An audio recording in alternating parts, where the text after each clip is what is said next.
का संतान नहीं तो राजा मतलब दुखी रहा कर सब कुछ होते हुए भी संतान के लिए मैं दुखी हूँ, मतलब संतान से ही दुखी हूँ।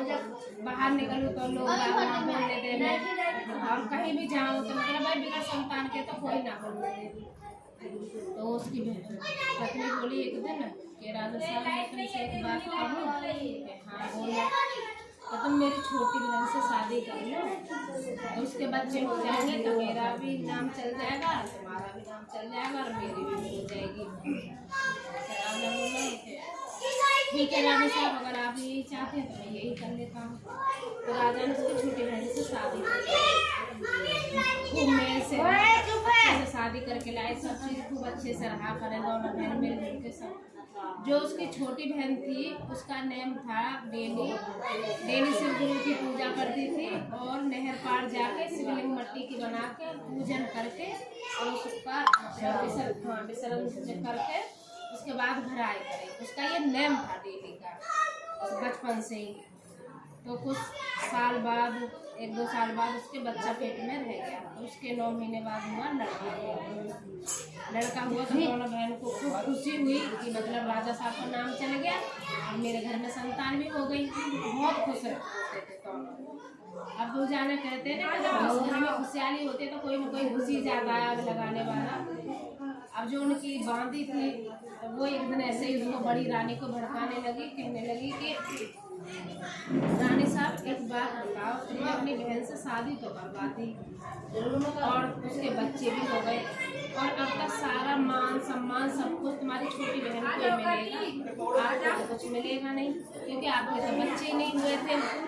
और बच्चे हुए तुम्हारी बहन के, तो बहन का ही सब कुछ है, तुम्हारा कुछ नहीं है। तो तुम्हारी तो बेकदरी हो जाएगी बुढ़ापे में। अब उसके दिमाग में मतलब भर दिया रानी के में, बड़ी रानी के में। मतलब वो सोचते 1-2 दिन है कि वो पार्टी लेकर पड़ गई। मतलब न किसी से बात करे, न बोले, न चाले, न मतलब यही सोच उसके मन में पाप आ गया बड़े रानी के मन में। तो रानी कहने लगी, एक दिन सोचने लगी कि मैं ऐसा करती हूँ, उसके लड़के को मार के फेंक देती हूँ, न इसका रहेगा और न इसका मान सम्मान होगा। ऐसे होते वो तो पूजा करने चली गई शिव गुरु की अपने, उसका तो नेम था कि वो डेली अपने शिव गुरु की पूजा करने जाती थी नहर पर। वो तो चली गई पूजा करने और लड़का सोता था। और इसने बड़ी रानी ने क्या काम करा, चक्कू से काट के उसको वही बहा दिया, नहर में बहा दिया। कोई बात नहीं, अब नहर में बहा दिया। वही रानी छोटी रानी पूजा करके आई, वहाँ पूजा कर रही, पूजा करके भोले बाबा की शिव गुरु की अपने पूजा पाठ करके शिवलिंग बना के सब कुछ करके वो अपने विसर्जन कर रही थी। जब जैसे विसर्जन करने वाली थी तो उसकी बड़ी बहन पहुँच गई, कहने लगी कि तुलसी देख कर मैं तेरा बच्चा नहीं है, किसी ने मार के फेंक दिया। आके ऐसे बोलने लगी उससे। अकेले उसने सोचा कि मेरे ऊपर दोष भी नहीं आएगा, मेरा काम भी हो जाएगा। जब उसने शिवलिंग विसर्जन की और उसका बोलना हुआ, उतने भोले बाबा प्रकट हो गए भोले बाबा। तो उसने कहा कि तुलसी ये झूठ बोल रही है, इसने तेरा बच्चे को चाकू से काट के और 2 टुकड़े करके इस पानी में बहाया। अब तो तुलसी भाई देखो, कोई भी माँ है दर्द तो होता ही है ना। तुलसी तो एकदम घबरा गई। अब बड़ी रानी तो झूठ बोल ही नहीं सकती है, भोले बाबा तो खुद ही प्रकट हो गए वहाँ पे, वो तो बोल ही नहीं सकती है बिल्कुल भी।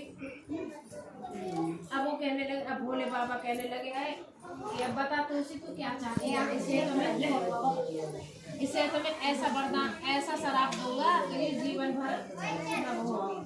तो तुलसी भोले बाबा के चरणों में गिर गई। तो तुलसी कहने लगी, नहीं शिव गुरु, आप मेरे गुरु हो और मैंने सदा से आपको अपना पिता माना है। आप मेरे गुरु हो, आप मेरे भगवान हो, आप मेरे सब कुछ हो।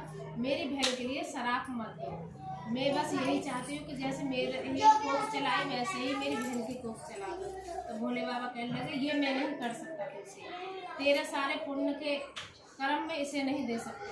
तो तुलसी कहने लगी, नहीं बाबा गुरु, तुम्हें मेरा ये वरदान मतलब देना ही पड़ेगा मेरी बहन के लिए।